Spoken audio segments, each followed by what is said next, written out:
naik motor standar di pinggir kali.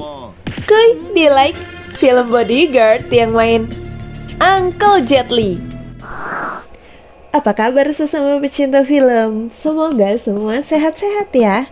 Berdasarkan permintaan dari sesama pecinta film Lentera Kasih, kali ini Ara akan mereview film Jet Li yang berjudul The Bodyguard from Beijing. Film yang dirilis pada tahun 1994 ini diproduseri oleh sang aktor sendiri. Di awal film, kita langsung disuguhkan adegan dari para penjaga yang mengawal dua bapak-bapak yang nampaknya orang penting ini. Olahraga mereka terpaksa terhenti saat ada pihak yang mengincar nyawa si bapak. Lolos dari kolam, keadaan di luar tak kalah semrawut sampai akhirnya jagoan kita turun tangan dan mengamankan si bapak. Pengawal muda ini tetap tidak mau menyerahkan si bapak meski mobil jemputannya sudah datang. Wah, ternyata bukan tanpa alasan ya dia berkeras menahan si bapak untuk tetap bersamanya. Meski begitu, pimpinannya marah karena cara ekstrim Chang dalam menjalankan tugas yang ternyata sebuah simulasi itu. Setelahnya, sang atasan berbicara empat mata dengan Chang. Ia berkata kalau tugas seorang pengawal bukan hanya untuk melindungi klien dan mengorbankan diri, melainkan juga untuk mendapatkan kepercayaan klien. Ia pun mendapatkan tugas baru di Hong Kong, yakni mengawal kekasih James Song yang menjadi saksi dari pembunuhan Lu, akuntan senior yang dicekik sampai mati oleh Chu, sang bos mafia. Ada 3 orang yang melaporkan kejadian itu. Seorang nelayan yang meninggal 2 hari kemudian dalam kecelakaan lift, dan seorang satpam yang juga meninggal di hari yang sama dalam ledakan bom. Selang 2 hari setelahnya, Michelle berhasil lolos dari kejadian mengerikan di mana bathtubnya ternyata dialiri listrik. Michelle pun hadir di kantor polisi untuk menjalani proses identifikasi yang diketuai oleh Sersan Lau. Pria yang mendampingi Michelle berulang kali memperingati bahayanya menjadi seorang saksi, dan kekasihnya, James, menginginkan keselamatan Michelle. Eits, jangan kira si cantik akan mundur. Meski sudah mendapat ancaman tersirat dari sang tersangka secara langsung, Michelle tetap tak gentar dan bersikeras ingin menjadi saksi. Chang pun tiba di rumah gadis itu di Hong Kong dan bertemu dengan Sersan Lau serta Ken yang ternyata jauh dari kata kompeten yang bertanggung jawab atas keselamatan Michelle.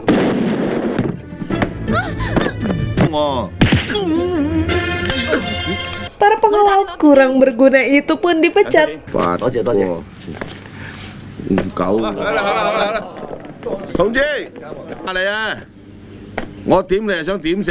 Menyisakan Lau dan Ken yang auto kicap menghadapi Chang.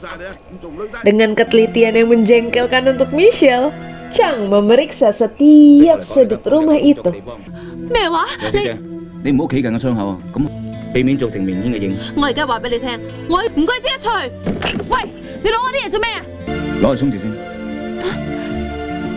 Ia juga memasang CCTV di berbagai area, termasuk kamar tidur Michelle, yang membuat gadis itu semakin keras menyuarakan protesnya. Tapi dengan poker face, Chang memberi tombol panik untuk Michelle. Respon Michelle berbanding terbalik ya dengan sang adik yang terkagum-kagum dengan Chang. Keesokan paginya saat Michelle mau meninggalkan rumah, ia kembali mendapat kejutan karena mobilnya sudah ditempati oleh Lau atas perintah Chang. Meski bete, Michelle akhirnya menuruti arahan Chang demi alasan keamanannya. Dengan Lau memimpin, mereka pun berangkat meninggalkan rumah.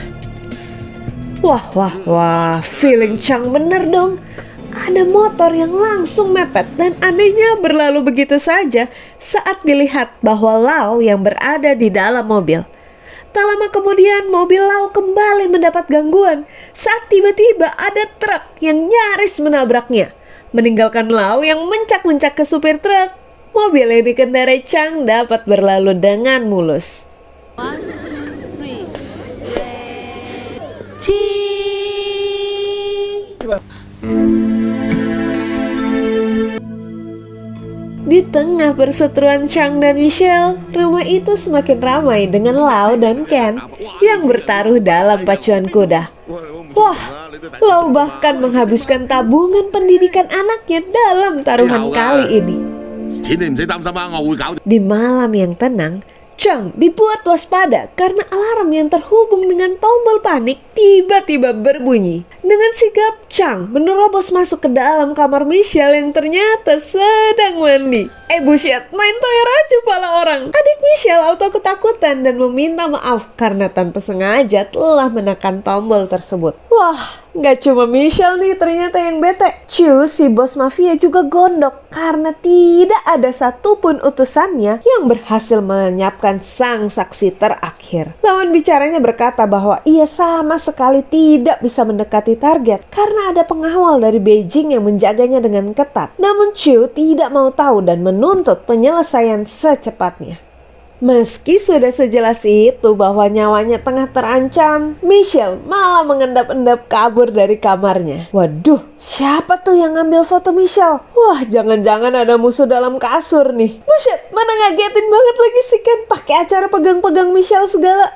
Ken yang tadinya mau nemenin Michelle kabur auto gagal nih saat Chang tahu-tahu sudah berdiri di depan mobil. Chang mengungkapkan keheranannya karena Michelle yang tidak bisa bersabar meski ia hanya akan menjaganya 1 hari lagi dan malah memilih membuat Chang berpotensi menjadi pengawal pertama yang gagal menjalankan tugas dalam satuan khususnya. Michelle yang sumber kesabarannya sudah putus akhirnya beradu argumen dengan Chang, bahkan membentak Ken yang berniat meredakan emosinya. Hari persidangan yang ditunggu pun tiba dan masa pengawalan Chang berakhir. Sayangnya saat mereka hendak meninggalkan rumah itu, Ken datang membawa kabar buruk. Chu, sang tersangka, menderita gastroenteritis sehingga persidangan ditunda sampai 1 bulan lagi. Membuat 2 orang yang mbak Tom and Jerry ini terpaksa harus kembali bersama selama 1 bulan ke depan. Sama-sama gak tahan, Chang akhirnya membiarkan Michelle pergi nge-mall bersama 2 polisi Hong Kong ini. Oh ya ampun, kirain siapa? Ternyata Billy si adik juga ngikut. Wah, bahaya nih. Mall itu sudah dipenuhi oleh orang-orang mencurigakan. Apalagi sekarang mereka mencar karena Billy mau main. Lah, itu kan gak ngeliat apa gimana sih? Mencurigakan banget sih polisi yang satu ini. Aish, mana Billy pakai acara mainin pistol lauk dan menukarnya dengan pistol air. Ini si Ken juga makin creepy gini lagi. Duh, kacau. Wih, our bodyguard to the rescue. Ih, kok ada foto Michelle di dompet Ken? Chang bergerak cepat membawa Michelle meninggalkan tempat itu, sedangkan Billy berusaha mengembalikan pistol milik sang sersan.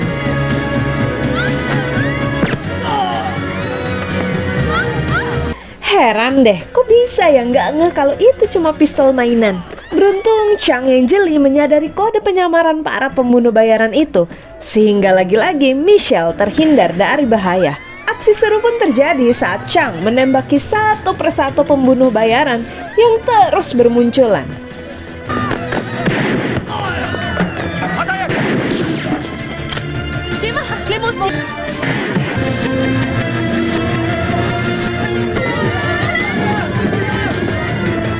Puncaknya adalah ketika Lau berhasil mengejar mereka dan mencegat petugas yang hendak menghampiri Michelle.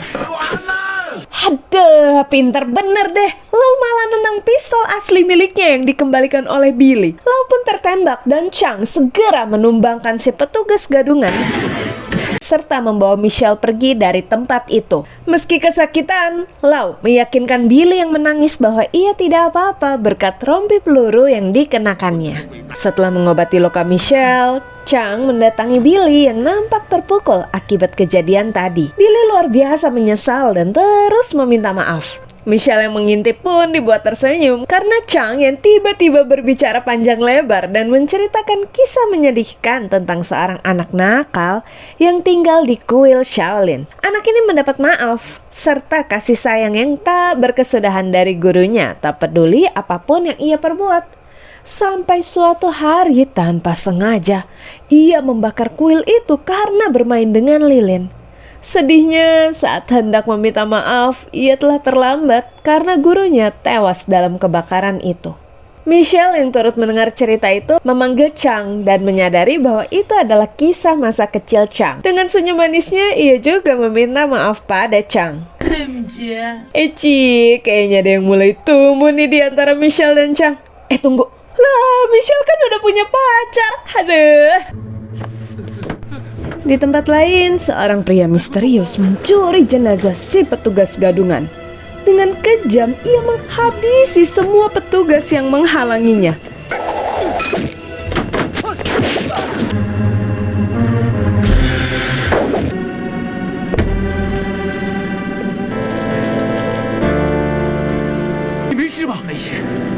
Saat mengadakan upacara kremasi bagi jenazah itu, ia didatangi oleh bawahan bos Chu. Ia menyampaikan pesan si bos yang marah karena Michelle masih hidup. Balik marah karena adiknya meninggal, Wang bertekad untuk membunuh tidak hanya Michelle, melainkan juga sang bodyguard.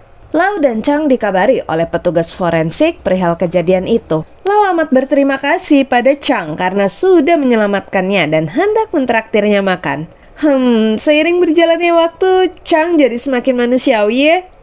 Sedangkan si bos yang sehat-sehat saja tidak mau menjawab interogasi Lau mengenai jenazah yang hilang itu. Keadaan semakin menegangkan saat Chang menerima fax yang berisi data dirinya, serta coretan tangan Wang yang mengatakan kalau mereka berasal dari tempat yang sama. Dan tidak butuh waktu lama untuk Chang berhasil mendapatkan data Wang yang ternyata seorang mantan tentara. Dipimpinkan, para polisi bergerak cepat untuk meringkus Wang. Tapi sayang, pria itu sudah menghilang dan meninggalkan tempat persembunyiannya.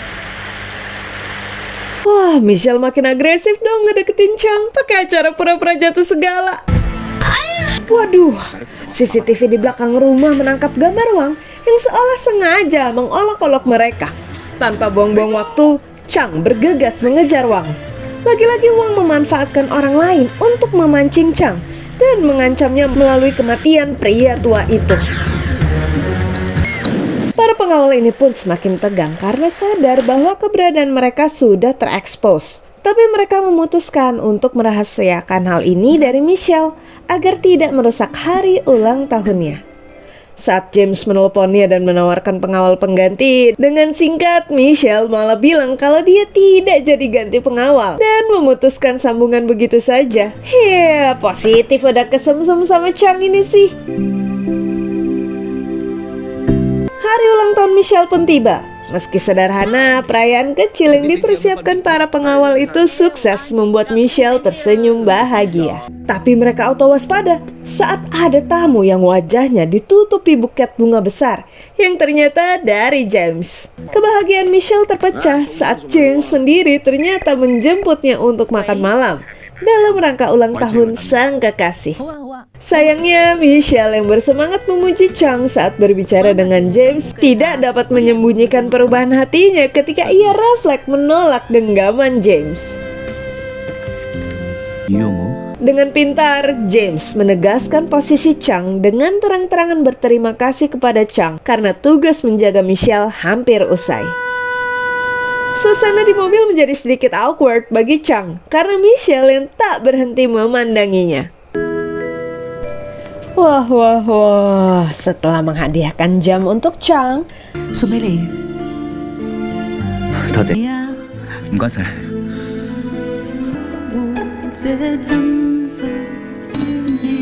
Michelle dengan sengaja menekan tombol panik dan berhasil memancing Chang ke dalam kamarnya. Terperangkap di kamar itu bersama Michelle, Chang tidak menyerah dan akhirnya berhasil meninggalkan kamar dalam kondisi utuh. Haha, kasihan Chang. Kayaknya menghadapi lusinan pembunuh bayaran lebih gampang ya ketimbang menghadapi klien yang satu ini.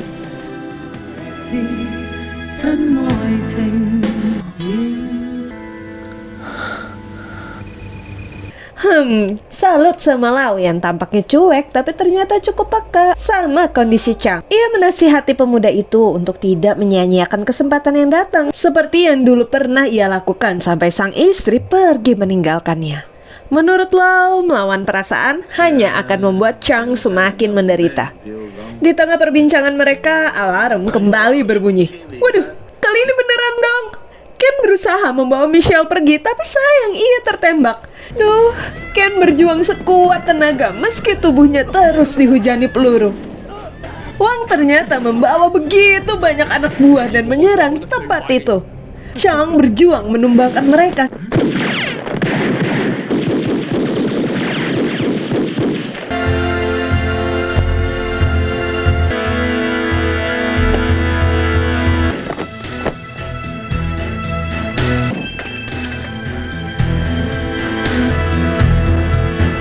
Sedangkan Lau menghampiri Ken yang kini sekarat. Ken masih sempat menitipkan uang taruhan pacuan kudanya pada Chang dan juga mengungkapkan fakta di balik foto Michelle di dompetnya. Sambil terbata-bata, ia meminta tanda tangan Michelle. Ya, maaf ya Ken, udah salah paham. Pemuda itu ternyata sekedar mengidolakan Michelle. Kepergian Ken membuat Lau nekat keluar dari tempat persembunyiannya. Hal itu auto ngebikin keberadaan Michelle dan Billy juga terungkap. Aduh, ngeri banget sih. Wang dengan kejamnya menembak kaki Billy sehingga anak itu terpaksa harus menahan suara ketika sang kakak mencoba menahan pendarahannya.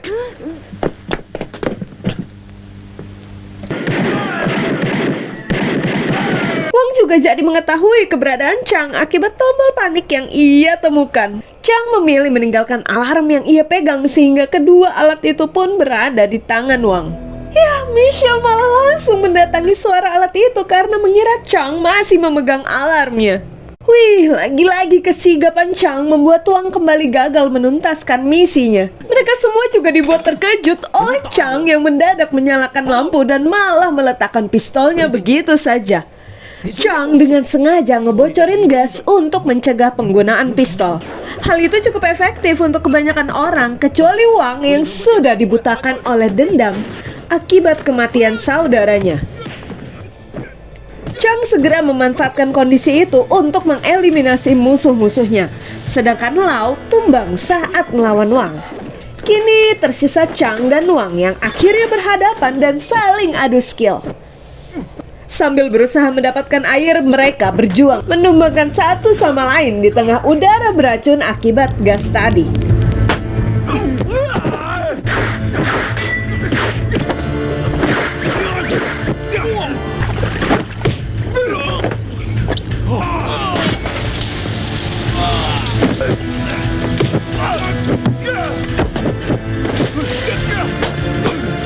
Sayangnya saat Wang hampir berhasil dikalahkan, pembunuh itu malah terjatuh tepat di sebelah Billy. Dan demi melindungi anak itu, Chang mengorbankan bahunya sendiri.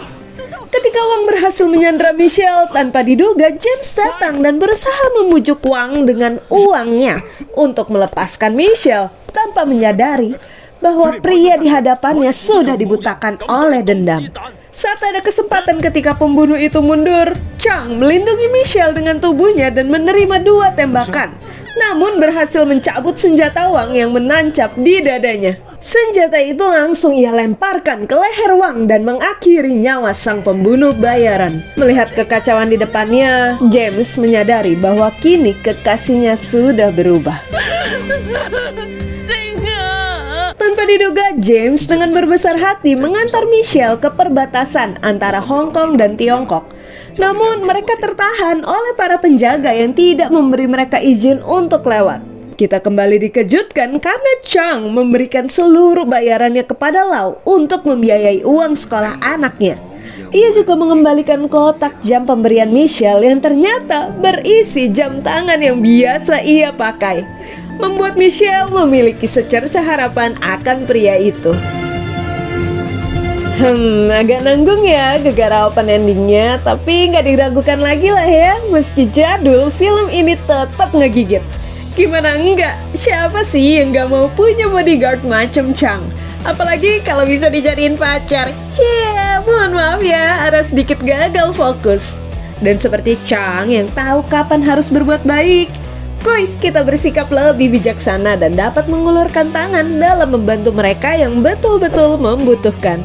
So, gimana menurut kalian film ini? Jangan lupa juga untuk like, share, dan subscribe ya. Dan terakhir, salam pecinta film.